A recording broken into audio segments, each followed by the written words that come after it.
Hello everyone, I'm Coyote Jack and I saw this one from Smash GT. Oh man, look what we found here. So this lawsuit could actually be the end of Kotaku. I have pressed X to doubt that, but I just hope that's the case. So, former Activision Blizzard CEO Bobby Kotick files defamation suit against media outlets over discrimination comments. It is something like what happened with that poor kid that got harassed and insulted in the media about blackface and racism only because he got one part of his face black and the other one painted red because he was supporting his parents' team, and that was the end of Deadspin. They fired everyone, but continue on with this one. I just hope it goes the same for Kotaku. That fucking owner has done so much damage that really needs to put all of his fucking mouth breathers working there into homelessness. So, Mob Kotick, the former CEO of Activision Blizzard, has filed a defamation lawsuit against GEO Media, especially targeting its subsidiaries Kotaku and Gizmodo. And no, the irony of this suit going after the very same outlet that employed a quote-unquote journalist suing me for similar allegations isn't lost on me. Yeah, mercante, without why they need to go homeless. This suit, however, was filed in the Superior Court of Delaware, and specifically alleges that both outlets deliberately misrepresented Cory by reference withdrawn allegations of discrimination and workplace harassment in their coverage of his rumored interest in acquiring TikTok. Can you believe that? Kotaku pushing misinformation after it was already confirmed to be fake news. Yeah, that was the whole Smash JT introduction in his video. So apparently, this is just going to be like the same case. This one that Smash JT even referenced it. So that spin loses bid to toss defamation suit over article accusing John Cheese fan of racism. Oh man, so let's keep to this. So according to the details published by Core News Service on March 13, Connor's complaint claims that the disputed articles had absolutely nothing to do with Activision Blizzard. Instead, they were just reports about speculation about Cotton was part of a group looking to purchase TikTok in the United States. Despite the topic at hand, Kotaku and Gizmodo quote-unquote allegedly went out of their way to reference the withdrawn discrimination allegations with Kotick's claim were quote-unquote conclusively disproven by numerous investigations.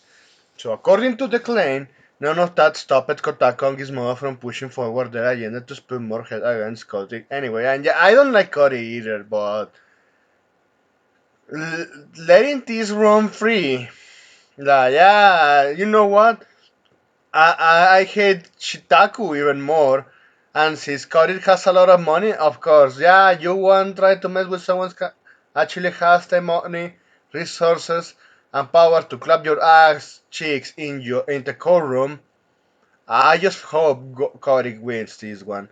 Kotick asserts that these responses were entirely unnecessary and defamatory, and that GO media knowingly propagated falsehoods further.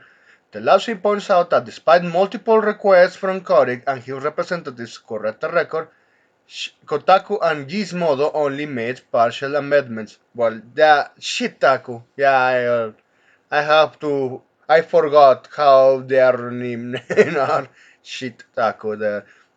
While Gizmodo removed the word disgrace from its original headline, still on next as of time of writing, and both outlets later eventually updated their articles with details of the case resolution. Kotick argues that these articles continue to mischaracterize the situation regardless. So yeah, I mean, for all the shit Bobby Kotick deserves, in this one, yeah, you know what? You are finally catching on that which kind of fucking morons we have dealing for the past decade. Hey, you could do us a favor if you clap him back. Clap those ass cheeks because they rightfully deserve to lose everything. So while I hate Kotaku's putting me in a position to defend Korg here, I gotta be honest. Seeing how the other employees have treated me over the years, I can't help but relate to his frustrations. Yeah, this one. For example, Bobby Kotick has always been a slimy asshole. Activision Blizzard CEO should have resigned a long time ago. And because this is something interesting with that debacle, Bobby Kotick made Activision successful for what it is now. If he steps out of the company even after if they got acquired by Microsoft, do you think the ones working currently with that company that they don't know how to optimize jack shit, and once again they promote their fucking feminist left-wing ideology into their shooters? Just look at the campaign of the regurgitated remakes of Modern Warfare. Oh yeah, we are listening to a woman. She's the one that, yeah, so strong and powered, and you're like, go fuck yourself. Even in real life, you know how women bend over.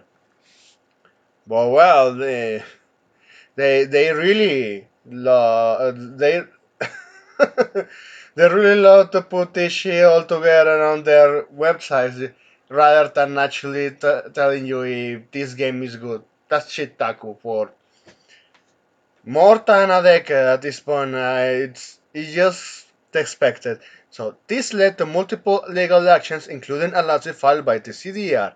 However, in December 23rd, Activision Blizzard and CRD reached a settlement of 34 million, with the agreement explicitly stating that no court or any independent investigation has sustained any allegations of systematic sexual harassment, nor that the company's senior executive ignored, condoned, or tolerated such a behavior. So, with that, they're telling me that all the allegations at Activision Blizzard were false. Now, even some harassment allegations are true if they are going to far leches in out moderate right winger working there, or the ones that actually know how to do its work. Because let's not forget, not only about the hate that is the far left, it's also about envy because they feel envy of the ones being successful. So, despite this legal conclusion that are a cover of the situation, Corey now alleges that Gio Media intentionally omitted key facts, opting instead to discredit claims in an effort to further damage his reputation. So, this one is report. Bobby Corey is still trying to hide the scale of Activision problems. So, the Wall Street Journal reports that a false CEO prevented the numbers of firing from being revealed. So, even if you hear him. The moment you put this shit in your articles, at this point, yeah, you are liable for a lawsuit. But well, what can you expect from these morons? It's almost feel like many of those outlets felt invincible and used the power of press as a shield from any scrutiny. And this is the most important part. The Democrats are losing in the U.S. and they are on the verge of extinction. Sure, we have a problem with the trash cuts, but that's a minor issue compared to what the lefters did. They are going to get destroyed because you know what? Now I can see that I have the conditions to, yeah, sue your ass for all the fucking slandering you put out with me. Ah, man, this is just nice seeing this. Corey response to Activision Blizzard past controversies just a month before filing this lawsuit. Kotick addressed Activision Blizzard's legal battles on a podcast hosted by venture capital firm Kleiner Perkins. In it, he dismissed the multiple lawsuits against the company as quote-unquote fake lawsuits, and went as far as to claim that 2021's employee petition demanding his resignation, with amassed over 1,800 signatures, was also quote-unquote fake.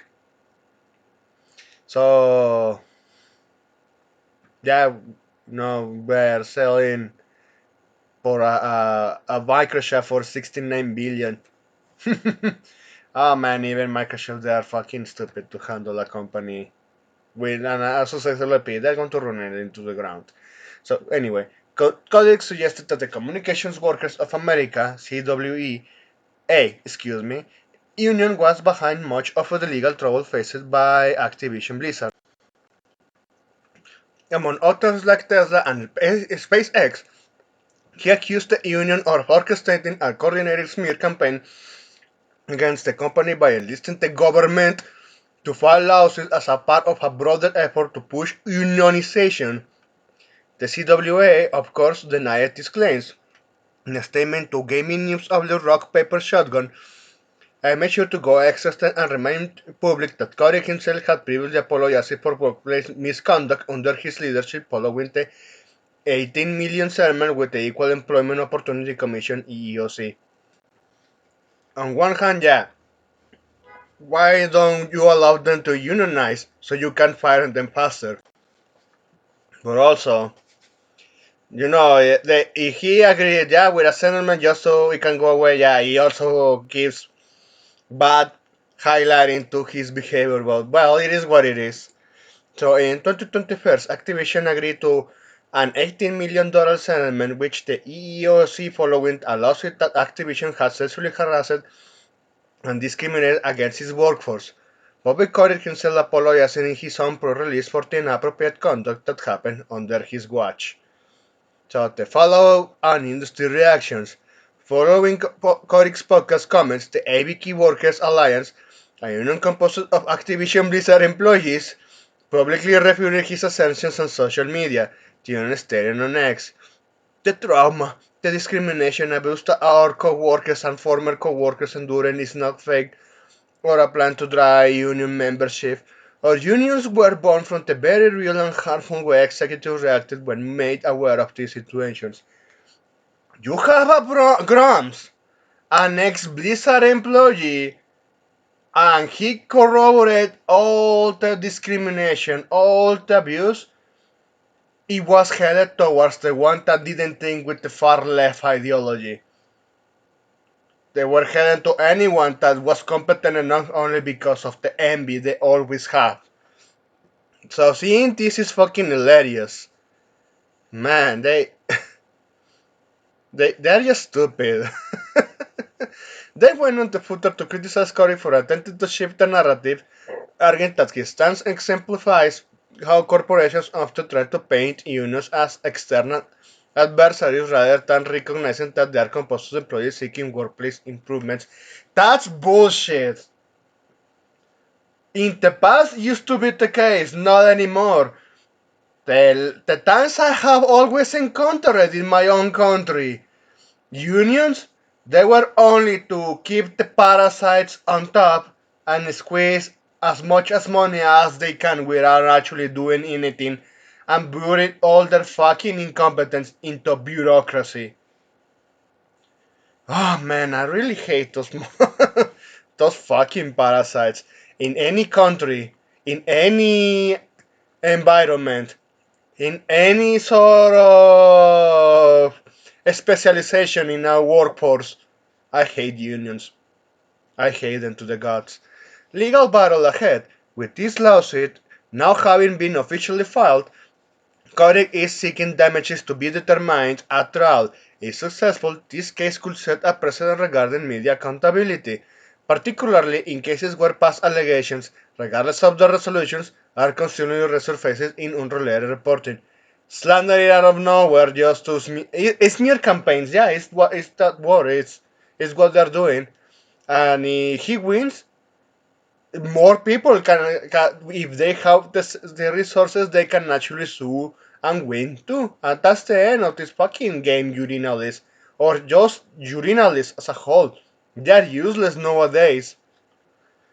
The outcome could also impact the way gaming journalism and tech media handle sensitive legal issues tied to high profile industry figures. Meanwhile, at this time, representatives from both Korean and Geo media have remained largely silent, with no official comments released as of yet. Where this logic here from Korean will lead to a broader reckoning for media accountability still remains to be seen. I just hope it comes. I just sick and tired of hearing Shitaku nowadays. They no, I hate them for a very long time. When even when the moth breeders, even in my country, they were using them as a gacha, and time later they were proven to lies that Shitaku was spewing out of their fucking mouth. Ah man, the vindication for me is just that, but it's just going to be perfect because those fuckers that sided with Shitaku, they are going to find out real fucking quick that, well, you did this to yourself, you fucking deserve it. Get bent over and cry about it. So anyway, thanks for watching and please take care.